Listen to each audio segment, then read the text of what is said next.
ነገ በህይወታችሁ ትልቅ ምዕራፍ የምታሳልፉበት ቀን ነው። ለ4 ዓመት የለፋችሁበት፣ ብዙ ውጣ ውረድ ያያችሁበት፣ በፈተና የምትመዘኑበት ቀን ቢኖር ነገ ነው። አሁን ምን እየተሰማችሁ ነው? ፍርሃት እየተሰማችሁ ነው? ይህ ተፈጥሯዊ የሰው ልጅ ሂደት ነው። ነገር ግን አንድ ነገር ልታስታውሱት የሚገባ ነገር፣ አሁን የምትፈተኑት ፈተና እናንተ የምታውቁትን እንጂ የማታውቁትን አይደለም። በዚህ አጭር ቪዲዮ ነገ በፈተናችሁ ውጤታማ የምትሆኑባቸውን 4 ወርቃማ ሐሳቦችን እነግራችኋለሁ። እስከ መጨረሻው ድረስ አብራችሁን ቆዩ። ሰላም ጤና ይስጥልኝ። እንዴት ናችሁ የዚህ ቻናል ቤተሰቦች? ለዚህ ቻናል አዲስ ከሆናችሁ ሰብስክራይብ ማድረጋችሁ እንዳትረሱ፣ ለሌሎች እንዲዳረስ ሼር አድርጉ። እንዲሁም ይህ ቪዲዮ እንደሚመቻችሁ እርግጠኛ ስለመሆን ላይክ ማድረጋችሁ እንዳትረሱ። ከዚህ ቀደም ለእናንተ የሚሆኑ የኤግዚትም ይሁን የሲኦሲ ቪዲዮዎችን እየሰራን ስንለቅላችሁ ነበረ። ለምትሰጡን ገንቢ ኮሜንትም ከልብ እያመሰገንን ዛሬ ለእናንተ የሚሆኑ በምዘና ሰዓት ላይ ልታደርጓቸው የሚገቡ 4 ወርቃማ ሐሳቦችን ይዤላችሁ ቀርቤያለሁ።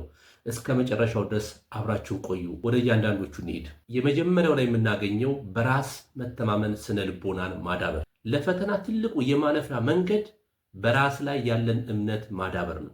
በራሳችሁ ላይ እምነታችሁን ካላዳበራችሁ ወይም ለራሳችሁ የምትሰጡት ቦታ በጣም ዝቅተኛ ከሆነ ፈተና የመመለስ አቅማችሁ በዛው ልክ እየቀነሰ ነው የሚሄደው። ስለዚህ ማድረግ ያለባችሁ ምንድን ነው?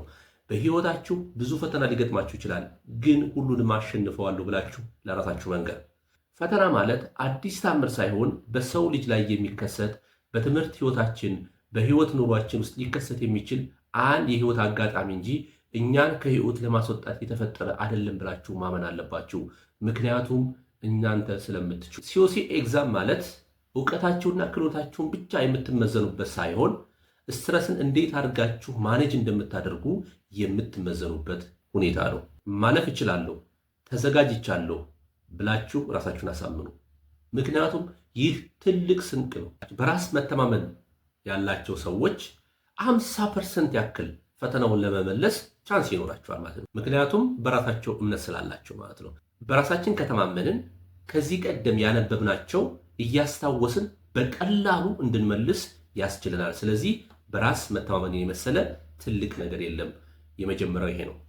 ሁለተኛ፣ ጥያቄዎችን በትክክል ማንበብ። በምዘና ሰዓት ኤግዚትም ይሁን ሲኦሲ በምትመዘኑበት ሰዓት ማድረግ ያለባችሁ ጥያቄውን እስከ መጨረሻው ድረስ ማንበብ አንድ። ሁለተኛ፣ በጥንቃቄ ማለት ምንድን ነው? ጥያቄዎችን የተለያዩ ወርዶች ሊጠቀሙ ይችላል። ለምሳሌ ሞስት አፕሮፕሪየት፣ ኖት፣ ኤክሰፕት፣ እነዚህ ልዩ የሆኑ ወርዶችን በደንብ አንደርስታንድ ማድረግ። የሲኦሲ ምዘና እንደሚታወቀው ፎከስ የሚያደርገው ፕራዮሪቲ ቤዝድ ያደረጉ ናቸው። ሁሉም መልስ የሚመስሉ ነገር ግን ሞስት አፕሮፕሪየት፣ ሞስት ኮመን፣ ኤክሰፕት፣ ኖት፣ እነዚህ የመሳሰሉ ወርዶች ይኖራሉ። እነሱን በጥንቃቄ ማንበብና 4ቱንም ምርጫዎች በደንብ ማንበብ። እነዚህን በማድረግ የተሻለ ውጤታማ እንድትሆኑ ያደርጓቸዋል። መልስ የምትሉት ላይ ክሊክ ከማድረጋችሁ በፊት 4ቱንም ምርጫዎች መገንዘብ፣ ጥያቄውን በደንብ አድርጋችሁ ማንበብ። ከዛ ከጥያቄው ውስጥ ደግሞ ለየት ያሉ ወርዶች ቅድም እንዳልኳችሁ ኤክሰፕት፣ ኖት፣ አፕሮፕሪየት እነዚህ የሚሉትን ወርዶች በደንብ አድርጋችሁ ማጤን ያስፈልጋል። ስለዚህ ሁለተኛው ጥያቄዎችን በትክክል ማንበብ ነው ማለት ነው። ሶስተኛ ላይ እንደሚታወቀው የሲኦሲ ፈተና ፕራክቲካል ላይ ቤዝ ያደረገ ነው። ይህ ማለት ፈተናውን የምትፈተኑት በቲዮሪ ቢሆንም ፎከስ የሚያደርገው ግን ፕራክቲካል ላይ ነው። ፕራክቲስ ላይ ፎከስ የሚያደርግበት ምክንያት ባለሙያዎች ወጥተው ምን ያክል ስራውን መስራት ይችላሉ የሚለው ነገር ሜዥር ለማድረግ። ስለዚህ ፈተናው በቲዮሪ ቢሆንም ነገር ግን ዋናው ሜዥር የሚያደርገው ፕራክቲካል ስኪላችሁን ስለሆነ መመለስ ያለባችሁ ፕራክቲካል በሆነው አስፔክት ነው ማለት ነው። ስለዚህ ሶስተኛ ላይ የምናገኘው ይሄን ይሆናል ማለት ነው።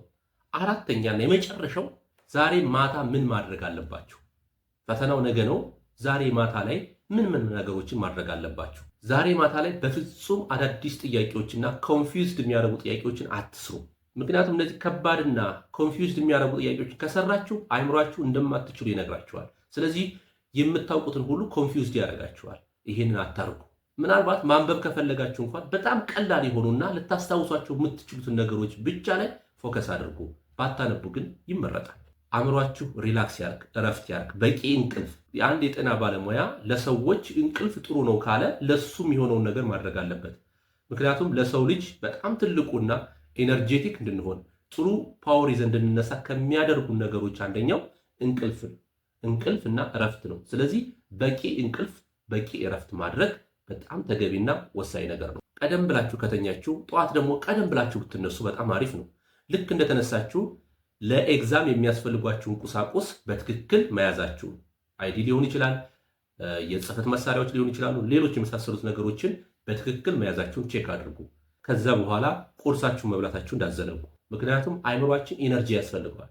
ስለዚህ እንደየቤታችሁ እንደየአቅማችሁ ቁርሳችሁን በልታችሁ መውጣት አለባችሁ። ቀኑ ሙሉ ትፈተኑ ትችላላችሁ። ኢነርጂያችሁ እያለቀ ሲሄድ አይምሯችሁ እየደከመና እየተሰላቸ ይመጣል። ውድ የነገ ተፈታኞች እነዚህን ካረጋችሁ ነገ ፈተናው በቀላሉ እንደምታልፉ ባለሙሉ እርግጠኛ ነኝ። ሁላችሁም ጥሩ ውጤት እንደሚኖራችሁ ተስፋ አደርጋለሁ።